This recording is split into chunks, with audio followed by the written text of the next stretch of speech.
الحمد لله رب العالمين والصلاة والسلام على أشرف المرسلين وعلى آله الطيبين الطاهرين وصحابته أجمعين ومن تبعهم بإحسان إلى يوم الدين أما بعد. Le premier chapitre par lequel il a commencé son ouvrage, c'est de parler du plus grand bienfait de l'existence. Quel est le plus grand bienfait sur cette terre? Il dit Allah a donné à l'homme des bienfaits indénombrables. Chacun d'entre nous ne cesse de jouir des bienfaits et des grâces d'Allah tabaraka wa ta'ala. C'est lui qui nous a dotés de l'ouïe, de la vue, alors que beaucoup de gens en ont été privés. Il nous a accordé la raison, la santé, les biens matériels, la famille. Mieux encore, il a mis à notre service l'univers en entier, avec ce qu'il contient comme le soleil, le ciel, la terre et les créatures. Allah tabaraka wa ta'ala dit dans le sens des versets, dans Surat An-Nahl, verset 18, « Si vous comptez les bienfaits d'Allah, vous ne pourriez les dénombrer. » Si on voulait compter combien de bienfaits Allah nous donne, on ne pourrait pas les dénombrer. Ceci que les bienfaits matériels. Mais tous ces bienfaits matériels, ils prennent fin quand notre existence sur cette terre prend fin. Donc ce sont des bienfaits effectivement énormes, mais ils sont éphémères. L'unique bienfait qui apporte bonheur, quiétude, réjouissance, tranquillité, réussite dans cette vie terrestre et dont l'effet se prolonge jusqu'à dans l'au-delà, c'est le bienfait de la foi, le bienfait de l'islam. Le bienfait de l'islam, c'est le meilleur bienfait qu'Allah puisse donner à quelqu'un. Quand Allah a aimé quelqu'un, il le guide à l'islam. Comme Allah Ta'ala dit, dans le sens du verset, celui qu'Allah veut guider, yashrah sadrahu lil-islam. Il ouvre sa poitrine à l'islam, pour l'acceptation de l'islam. Donc l'islam, la foi en l'islam, est la plus importante grâce qu'Allah ait faite à ses créatures.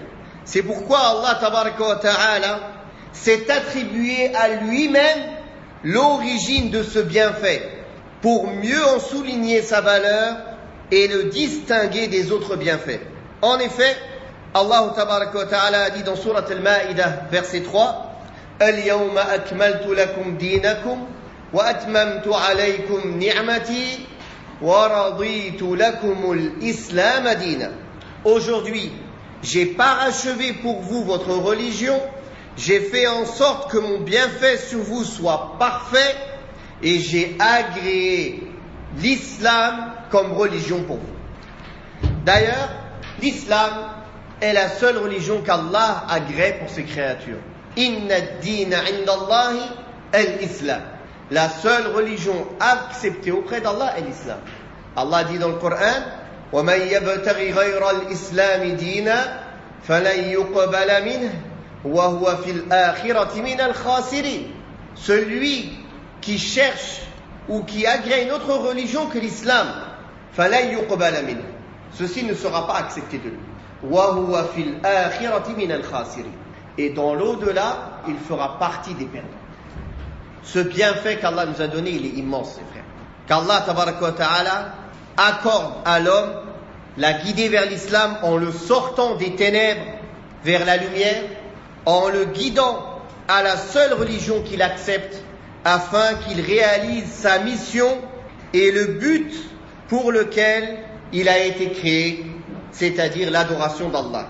Et quand il met en pratique ce but, cela lui vaudra le bonheur en ce monde et une belle récompense dans l'au-delà. Et ceci montre la grande bonté d'Allah tabaraka wa ta'ala et sa grâce à notre égard, car il nous a choisis et il nous a sélectionnés pour que nous fassions partie de la meilleure nation qui ait été jamais suscitée aux hommes, afin que nous portions cette parole dont Allah a chargé tous les prophètes, qui est la ilaha illallah. Comme Allah Ta'ala dit, kuntum khayra ummatin ukhrijat linnas. Vous êtes la meilleure communauté suscitée aux gens. Vous conseillez le bien, vous déconseillez le blâmable et vous croyez en Allah. Quelle est cette communauté? Qui est cette nation? C'est la nation de l'islam. Toute personne qui embrasse l'islam, qui accepte l'islam comme religion, fait partie de cette meilleure communauté. Puis l'auteur dit, certains ignorants ont pensé que le mérite leur revenait dans leur acceptation de l'islam. Certains ignorants ont pensé que le mérite leur revenait à eux-mêmes dans le fait qu'ils aient choisi de suivre la religion. Qu'ils soient un reconverti ou bien même qu'il soit un musulman d'origine qui a choisi de s'attacher à la voie de l'islam, l'istiqama. Beaucoup de gens croient que ce mérite il lui revient à lui. Ils se mirent alors à s'en prévaloir et à évoquer cela au prophète sallallahu alayhi wa sallam. Donc à l'époque du prophète sallallahu alayhi wa sallam, c'est arrivé aussi. Comme si ceci était une faveur qui leur revenait à eux. Alors Allah tabaraka wa ta'ala a révélé ces versets dans Surat al-Hujurat, verset 17. Yamunnuna alayka an aslamu. Ils te rappellent leur conversion à l'islam, comme si c'était une faveur de leur part. Dis, ne me rappelez pas votre conversion à l'islam comme une faveur. C'est plutôt une faveur qu'Allah vous a accordée en vous dirigeant vers la foi, si toutefois vous êtes véridique. Les bienfaits d'Allah tabaraka wa ta'ala sont donc très nombreux, mais le seul qu'Allah a évoqué en tant que faveur pour nous de sa part, c'est le bienfait de l'islam et celui d'être guidé pour l'adorer et reconnaître et manifester son unicité subhanahu wa ta'ala. Ce bienfait nécessite qu'on exprime notre gratitude et notre reconnaissance envers Allah pour que ce bienfait perdure. Alors là, il y a un point très important. Le bienfait. Quand Allah nous donne un bienfait, ce bienfait, quand on est reconnaissant, il perdure. Et même Allah l'augmente. Il augmente. Mais quand la personne est ingrat, alors ce bienfait diminue jusqu'à disparaître. Combien de gens se sont vantés, mashallah, j'ai fait ci, j'ai fait ça, j'ai fait ci. À la fin, cette chose même qu'il faisait, il ne la fait plus. Allah Ta'ala lui a enlevé la permission de pratiquer ce bienfait parce qu'il croyait que c'était avec sa force. Il croyait que c'est parce qu'il a certaines qualités qu'il possède. Il a oublié que ça c'est une grâce d'Allah. Et s'il est ingrat, ce bienfait il diminue, que ce bienfait soit matériel ou moral. Parfois Allah peut éprouver certaines personnes. Ils sont ingrats, ils sont mécréants, ils insultent. Et Allah leur augmente des bienfaits matériels.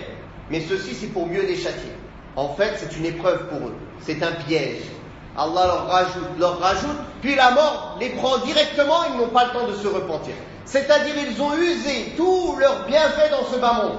Ils n'ont aucune récompense dans l'au-delà, zéro. Que du châtiment. Alors que le croyant, quand il fait des bonnes actions, et il est reconnaissant, Allah lui donne dans ce bas monde une baraka, une bénédiction, par la cause de ses bonnes actions par lesquelles il vit. Mais la vraie récompense, il ne lui donne pas ici. La vraie récompense, il lui garde. Il lui garde il lui réserve, il lui agrandit, il lui multiplie pour lui donner dans l'au-delà. Et quand le croyant, il va voir les récompenses qu'il a dans l'au-delà, il aurait préféré ne rien avoir dans ce monde et tout garder dans l'au-delà. Car cette vie, combien de temps elle dure? Un jour ou une demi-journée, une partie de journée. Est-ce que ça vaut le coup de gâcher une vie éternelle ou d'en diminuer ne serait-ce que certaines faveurs pour une demi-journée? Personne d'entre nous ne sait s'il va sortir de cette classe vivant. Quelqu'un peut me garantir qu'il va sortir de cette classe vivant? Personne. On ne sait pas quand est-ce que la mort va venir nous chercher. On sait juste que maximum, on va vivre combien? 80 ans? 100 ans? En général, les gens ils vivent entre 60 et 70 ans. Wallah, ça passe comme ça, comme un clin d'œil. Ceux qui ont la 40, la cinquantaine, ils savent très bien ça. Subhanallah, ça passe comme ça. C'est comme si on s'est retourné, on regardait devant, des années elles sont passées. Et plus ça va, je ne sais pas si vous remarquez, mais chaque année on dirait que ça va encore plus vite. Chaque année on dirait que ça va encore plus vite, jusqu'à que la mort vienne nous chercher. Donc c'est bien fait. Ce bienfait nécessite qu'on exprime notre gratitude afin qu'il perdure. Ceci conformément à la parole d'Allah tabaraka wa ta'ala. Si vous êtes reconnaissant, alors certainement je vous en rajouterai. Dans Surat Ibrahim, verset 7, dans le sens des versets. Maintenant qu'on sait que les bienfaits, ils augmentent et ils perdurent, ils augmentent en étant reconnaissants, en faisant preuve de gratitude. La question qui se pose, c'est comment la personne, elle fait preuve de gratitude envers Allah tabaraka wa ta'ala? Premièrement, en restant ferme et constant sur les ordres d'Allah, en restant ferme, fortement attaché à la religion d'Allah tabaraka wa ta'ala et à supporter patiemment les désagréments et les épreuves et les difficultés qu'on pourrait subir quand on suit le chemin de la religion. Deuxièmement, un des moyens pour être reconnaissant envers Allah, c'est de parler de ce bienfait, de le partager, de faire connaître l'islam et de transmettre le peu qu'on connaît en faisant preuve de sagesse et de patience autour de nous. Donc la reconnaissance envers Allah, la gratitude envers Allah tabaraka wa ta'ala, qui est le contraire de l'ingratitude, elle se manifeste en restant ferme sur sa religion, en patientant sur les méfaits et les difficultés que l'on pourrait rencontrer sur le chemin, sur le sentier d'Allah, sur le fait d'être un bon pratiquant, sur le fait d'être un bon musulman, et aussi à partager ce bienfait, à parler des bienfaits d'Allah, à partager autour de nous ce bienfait. Ceci est normal. Tu trouves un trésor. La première chose qui te vient à l'esprit, une personne normale, quelqu'un qui n'est pas touché par trop l'avarice, il veut partager avec ses proches, n'est-ce pas? Aujourd'hui, je ne sais pas. Ça, c'est la personne qui a... Normalement, la personne qui est encore sur la saine nature. Il veut partager avec ses proches. Bon, on va faire un autre exemple. Si la personne il trouve, machallah, une promotion illimitée, qui est valable pour tout le monde, et à chaque fois que tu parraines quelqu'un, tu as aussi 10 € pour toi. Ça c'est mieux comme ça.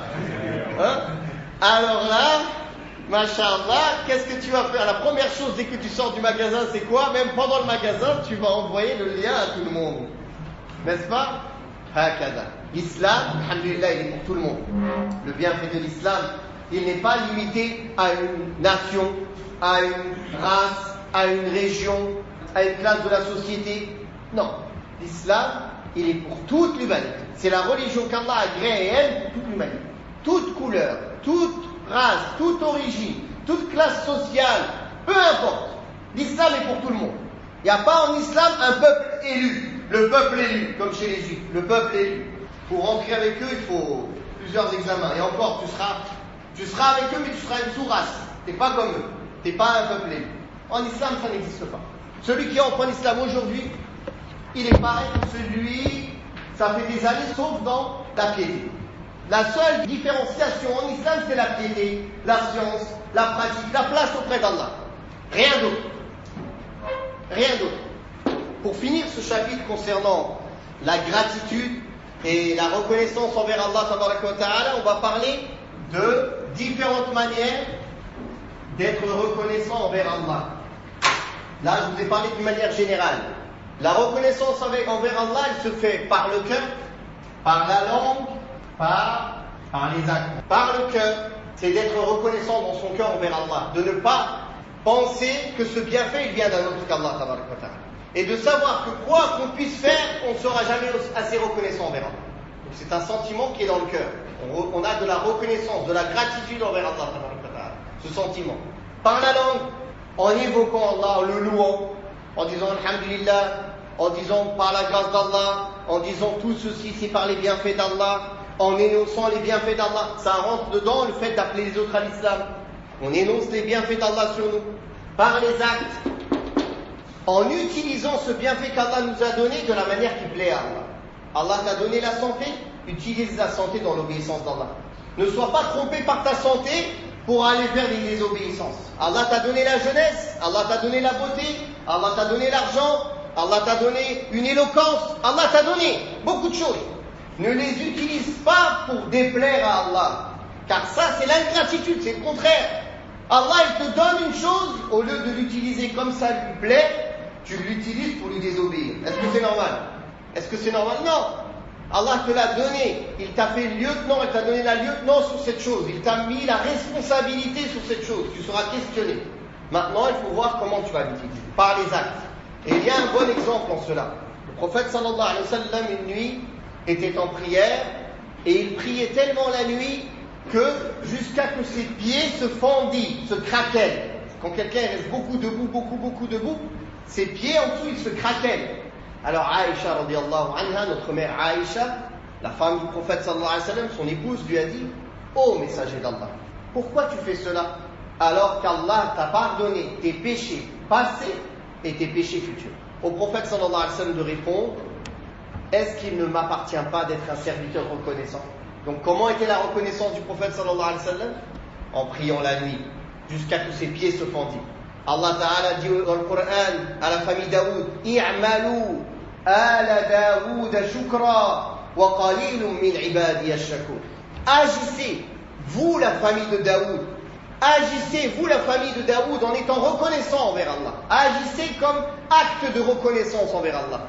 Et très peu parmi mes serviteurs sont reconnaissants. Subhanallah, c'est la réalité. La majorité des gens ne sont pas reconnaissants envers Allah.